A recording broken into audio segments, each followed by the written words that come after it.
Excusez-moi, je vais parler à voix basse parce qu'il est très tard et mon épouse est à côté et elle dort.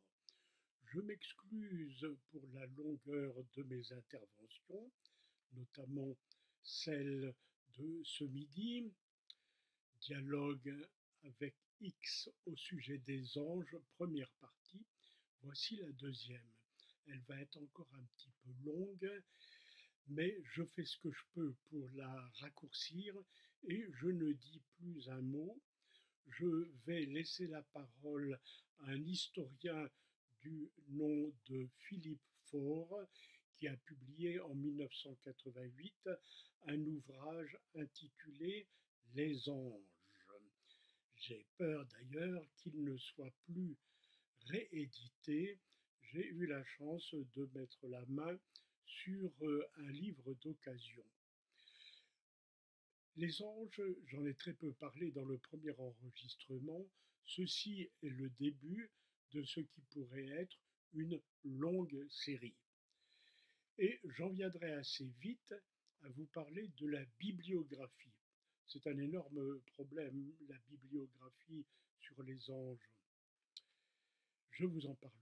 En tout cas, je peux vous dire tout de suite qu'un livre assez court d'ailleurs, de 180 pages ou quelque chose comme ça, de cet historien peut servir de base. C'est vraiment quelque chose de tout à fait fiable et qu'il faudrait utiliser. Nous reviendrons sur ce livre-là et sur les autres. Je vais simplement lire les 3 ou 4 premiers paragraphes qui sont déjà d'une importance extrême.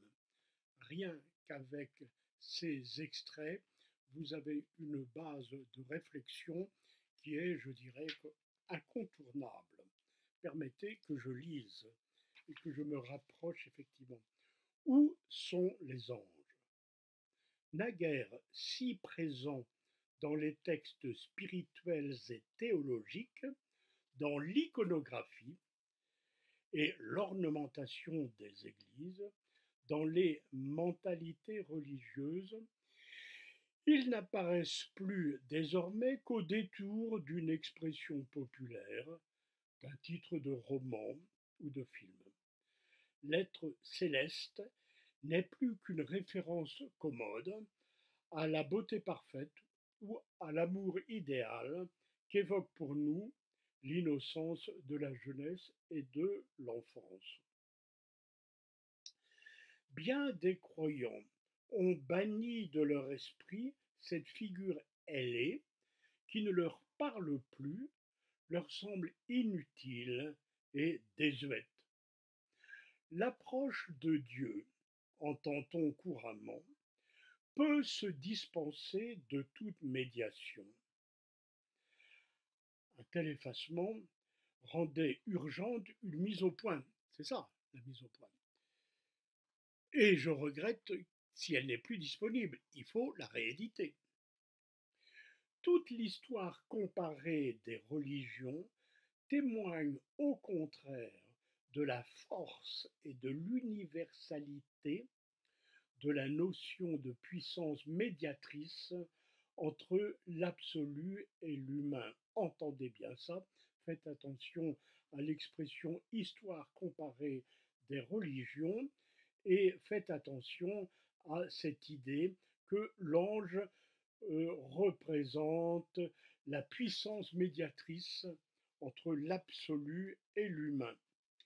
C'est qu'elle correspond à une nécessité profonde, cette histoire, celle d'une manifestation de l'absolu qui soit accessible à l'homme et le rende participant à la connaissance divine. Comprenez bien ce qui est dit. L'ange, d'ores et déjà, est défini, indirectement mais clairement, comme une manifestation de l'absolu, une manifestation telle qu'elle est accessible à l'homme et lui permet de participer à la connaissance divine. Voilà ce que l'ange permet selon cet auteur. Participer à la connaissance divine par le moyen de la connaissance de l'ange, ce n'est pas banal. L'étude des 3 grandes traditions monothéistes montre qu'elles ne peuvent être conçues sans une angélologie. Donc il est dit dès ce stade que on trouve des anges dans le judaïsme, dans le christianisme et dans l'islam. Mais selon d'autres auteurs dont je vous parlerai par la suite, et même d'ailleurs selon Philippe Faure, eh bien, sous une autre présentation, l'ange existe aussi dans toutes les traditions religieuses. C'est ça que permet l'étude de l'histoire comparée des religions. Il faut rendre au concept d'ange toute sa densité. L'ange n'est pas seulement le messager selon l'acception courante, il est fondamentalement la condensation d'une énergie divine. Il est la condensation d'une énergie divine. Je trouve que cette expression est très forte et je l'adopte pour ma part sans réserve. C'est une intelligence céleste et le prototype d'une réalité créée. Ainsi, le monde angélique apparaît comme le fondement de l'ordre universel qu'il régit et maintient dans la durée, comme ce qui assure la liaison spirituelle entre tous les degrés de la réalité. Je reviendrai sur chacun de ces termes et sur beaucoup d'autres choses qui suivent dans cet ouvrage. Et je vous ferai part de mes réflexions personnelles partant de ce que je crois au sujet des anges. J'ai croisé moi aussi en certaines occasions des anges, en tout cas je le pense.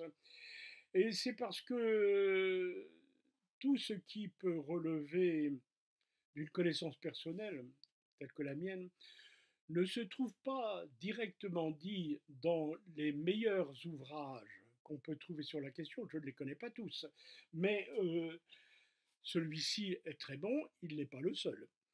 Eh bien, dans les meilleurs ouvrages que j'ai rencontrés sur les anges, je trouve toujours que quelque chose manque. Donc je vais les utiliser et parler aussi de, comment dire, une rencontre que j'ai pu faire avec les anges.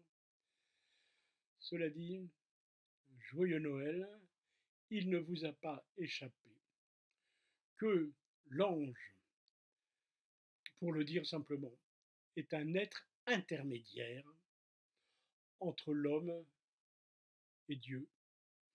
Alors puisque nous sommes à très peu de temps de Noël, je vous signale d'ores et déjà, et c'est là-dessus que j'aurai peut-être quelques précisions à apporter, que Jésus, le divin enfant, est lui aussi un être intermédiaire, et pour les premiers croyants, c'est comme ça qu'il est envisagé, non pas comme un homme, non pas comme un Dieu, mais comme un passage entre l'homme et Dieu, c'est-à-dire qu'il y a quelque chose d'angélique dans Jésus.